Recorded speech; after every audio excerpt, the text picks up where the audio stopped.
Hello friends, एक बार फिर से स्वागत है आप सभी का आपके अपने यूट्यूब चैनल पर। आज हम जो बात करने वाले हैं आपके हिस्ट्री के सब्जेक्ट की बात करने वाले हैं, जो सेमेस्टर 5th के बच्चों के लिए होने वाली। ठीक है, जितने भी बच्चे स्टूडेंट हैं एनईपी के 5th सेमेस्टर के, उनका एक सब्जेक्ट है 20th सेंचुरी वर्ल्ड हिस्ट्री, यानी कि 20वीं सदी का विश्व इतिहास। ठीक है, ये न्यू सब्जेक्ट है।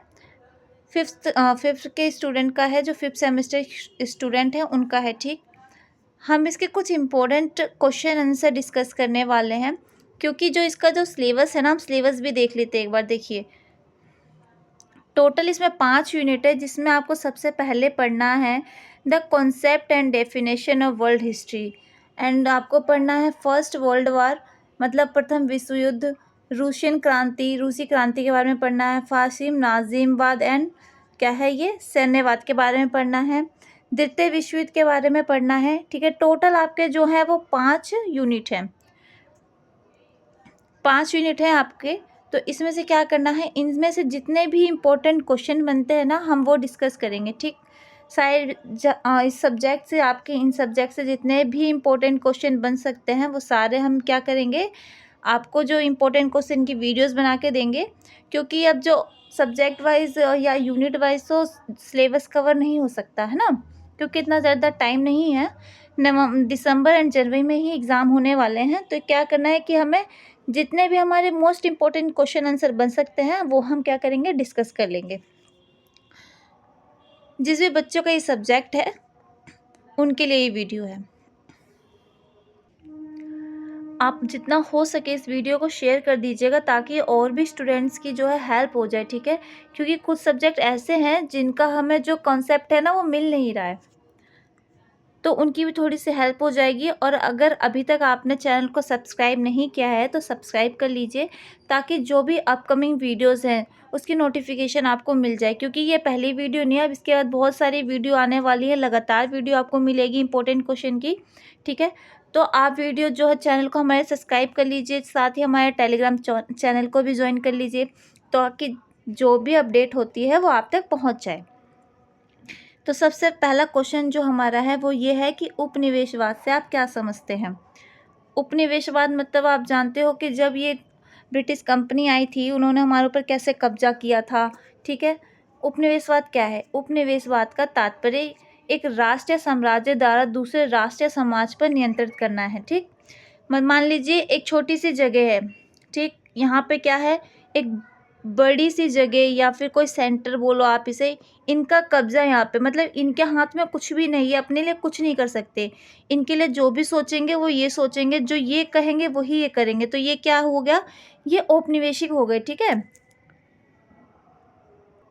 क्योंकि ये क्या कर रहे हैं, इनके ऊपर राज कर रहे हैं। ठीक, तो एक राष्ट्र को या एक राज्य को क्या होता है, एक दूसरे राष्ट्र के द्वारा दबाया जाता है, उनका शोषण किया जाता है।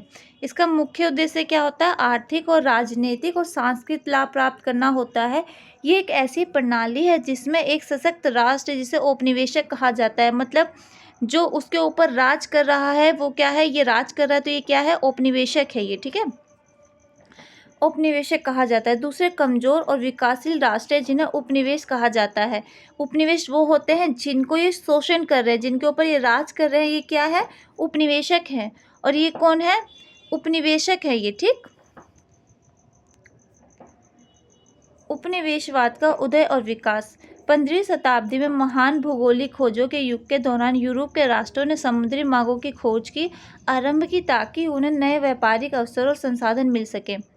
19वीं व 17वीं शताब्दी में स्पेन, पुर्तगाल, फ्रांस और इंग्लैंड जैसे यूरोपीय देशों ने एशिया, अफ्रीका, अमेरिका के क्षेत्रों पर अपना क्या किया, अधिकार स्थापित कर दिया। इस प्रकार उपनिवेशवाद का आरंभ हो गया। इस प्रकार यूरोप के औद्योगिक और आर्थिक विकास के लिए संसाधन की आवश्यकता भी एक महत्वपूर्ण कारक थी, जिसके कारण यूरोपीय देशों ने अन्य राष्ट्रों पर अधिकार जमाया। उनको जब एक आविष्कार वगैरह करना था, उनको कुछ आर्थिक चीज़ों के लिए, अपने आर्थिक और औद्योगिक चीज़ों को पूरा करने के लिए क्या हुआ, उन्हें संसाधनों की ज़रूरत थी। तो उन्होंने क्या किया, ये छोटे छोटे राज्य जो राष्ट्र थे इनके ऊपर क्या किया, अपना अधिकार जमा लिया। भारत में भी उपनिवेशवाद का एक लंबा इतिहास है। 1600 में ब्रिटिश ईस्ट इंडिया कंपनी ने व्यापार के उद्देश्य से भारत में प्रवेश किया। व्यापार के बहाने से अंग्रेजों ने यहाँ अपने साम्राज्य का विस्तार करना शुरू किया। 1757 में प्लासी के युद्ध के बाद उन्होंने बंगाल पर अपना अधिकार किया और धीरे धीरे पूरे भारत को अपने अधीन में ले लिया। अभी जो हमने पढ़ा था ना ब्रिटिश क्रांति के बारे में, पूरा ब्रिटिश को कैसे यहाँ पे British east India company Bharat में कैसे आई, ये कैसे उन्होंने हमारे ऊपर शासन किया, ये सारी चीज़ें, ठीक है। उपनिवेशवाद के प्रकार क्या क्या होते हैं? एक तो आर्थिक उपनिवेशवाद हो गए। इसमें उपनिवेश देश उपनिवेशों की क्या करते हैं, आर्थिक संरचना को अपने लाभ के अनुसार बदलते हैं, ठीक है। स्थानीय उद्योगों को समाप्त कर देते हैं। उपनिवेशों में कच्चा माल, जैसे कि आपको पता था कि उपनिवेशक यहाँ आए थे, यहाँ पे जो यहाँ की अपनी खेती थी उन चीज़ों को ख़त्म करके, ठीक, वो अपनी खेती करवाने लग गए। यहाँ से कच्चा माल ले जाके वहाँ पर बना के यहाँ ला के बेचने लग गए, वो भी क्या, ज़्यादा दामों में बेचने लग गए, है ना। राजनीतिक उपनिवेशवाद, इसमें उपनिवेशवाद राष्ट्र अपने शासन तंत्र और कानूनी प्रणाली को उपनिवेश में स्थापित कर देते हैं, मतलब उन्हीं का शासन होता है, आपका अपना कुछ भी नहीं चलेगा, जो वो कहेंगे, जो वो रूल पास करेंगे वही चलेगा। सांस्कृतिक, मतलब वो अपनी संस्कृति यहाँ पर थोपेंगे, चाहे वो भाषा हो जाए, चाहे शिक्षा हो जाए, ठीक है, वो सारी चीज़ें। उपनिवेशवाद का प्रभाव क्या पड़ा? देखिए, प्रभाव भी इसमें तीनों ही जगह पड़ेगा, चाहे वो आर्थिक तरीके से हो, चाहे वो राजनीतिक तरीके से हो, चाहे वो सांस्कृतिक, चाहे वो सामाजिक तरीके से क्यों ना हो। आर्थिक प्रभाव ये पड़ा कि उपनिवेशवाद ने उपनिवेशी देशों की अर्थव्यवस्था को तबाह किया।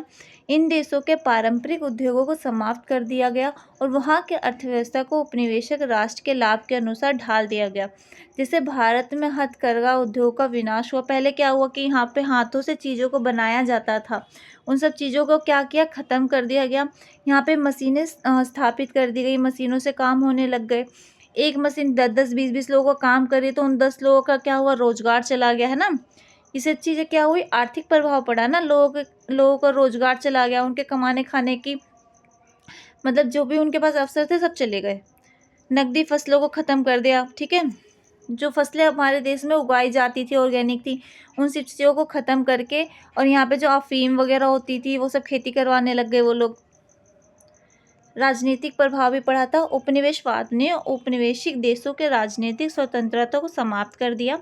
उपनिवेशक राष्ट्र ने अपने राजनीतिक अधिकार स्थापित किए, जिसमें उपनिवेशिक देश ने शासन तंत्र और नीतियों पर नियंत्रण खो बैठे। सांस्कृतिक प्रभाव, उपनिवेशिक राष्ट्रों ने अपनी सांस्कृतिक प्रभाव भी बहुत ज़्यादा पड़ा था। वो क्या कहते थे कि हमारी जो शिक्षा थी या हमारे रहने सहने का जो भी ढंग था ना, उसको क्या बोलते थे, असभ्य बोलते थे, कि मतलब ये जो है सभ्य नहीं है। तो अपनी भाषा को, अपनी शिक्षा को ना हमारे ऊपर थोपते थे, ठीक है। संस्कृत को उपनिवेशिक समाज पर थोप दिया, जिसने उपनिवेशवाद देशों में सांस्कृतिक शरण को जन्म दिया और उनकी परंपरा और पहचान पर संकट पैदा हो गया। सामाजिक प्रभाव ये पड़ा कि उपनिवेशवाद ने समाज में वर्ग और जाति का अंतर बढ़ाया। इन लोगों ने जाति पाति भेदभाव को भी बहुत ज़्यादा बढ़ा दिया था। सामाजिक समस्याएं बढ़ गई थी। राष्ट्रों ने सामाजिक ढांचे का उपयोग करके उपनिवेशिक समाज पर नियंत्रण बनाए रखा। उपनिवेशवाद की समाप्ति और स्वतंत्रता संग्राम, इनको लेके भी लोगों ने बहुत से जो क्रांति वगैरह हुई थी वो भी हुई थी इन लोगों के, मतलब द्वितीय विश्व युद्ध के बाद उपनिवेशवाद के खिलाफ एक लहर उठी, जिसमें उपनिवेशी देशों में स्वतंत्रता संग्राम तेज हुआ और उन्होंने स्वतंत्रता पाने के लिए संघर्ष किया। भारत में भी महात्मा गांधी, सुभाष चंद्र बोस जी, भगत सिंह जैसे महान नेताओं के नेतृत्व में स्वतंत्रता संग्राम की एक लहर चल पड़ी। 1947 में भारत को स्वतंत्रता प्राप्त हो गई। बहुत से लोग थे जिन्होंने अपनी जान गंवाई, अपना पूरा बल लगा दिया था स्वतंत्रता के लिए, कि वो जो हमारी ईस्ट इंडिया कंपनी थी, जो भी रूलर थे, वो उनसे आज़ाद होने के लिए। उपनिवेशवाद के खिलाफ जागरूकता और विरोध ने वैश्विक स्तर पर या उपनिवेशिक विरोधी आंदोलन को जन्म दिया, जिसके परिणाम स्वरूप कई एशिया और अफ्रीका देशों को स्वतंत्रता मिली, ठीक है। निष्कर्ष क्या निकलता है इसका, देखिए उपनिवेशवाद ने विश्व के कई देशों पर गहरा असर डाला। इसका प्रभाव न केवल आर्थिक राजनीतिक था बल्कि सांस्कृतिक और सामाजिक भी था। इसने उपनिवेशित देशों को आर्थिक शोषण किया और सांस्कृतिक क्षरण के दौरान से गुजरने के लिए मजबूर किया। हालांकि उपनिवेशवाद के अंत के बाद भी इसके प्रभाव आज भी कई देशों की आर्थिक और राजनीतिक संरचना में देखे जा सकते हैं। ठीक है, तो ये वीडियो आप लोग जो भी इम्पोर्टेंट क्वेश्चन की वीडियो आएगी आपको मिल जाएगी। बस आपको क्या करना है कि चैनल को हमारे सब्सक्राइब कर लेना है और शेयर करना है। ठीक है, अपने फ्रेंडों के साथ शेयर कीजिए इस वीडियो को। बाकी कमेंट बॉक्स तो है ही, जो भी कमेंट आप बोलना चाहते हैं वो आप कमेंट करके बता दीजिए हमें कि वीडियो आपको कैसी लगी, क्योंकि आपका एक कमेंट ही हमें मोटिवेट करता है। ठीक, आप कमेंट कीजिए। बाकी ऐसी वीडियो आती रहेगी सारी, और भी मोस्ट इम्पोर्टेंट क्वेश्चन की वीडियो आपको जल्दी मिलेगी इस सब्जेक्ट की। Okay, thank you.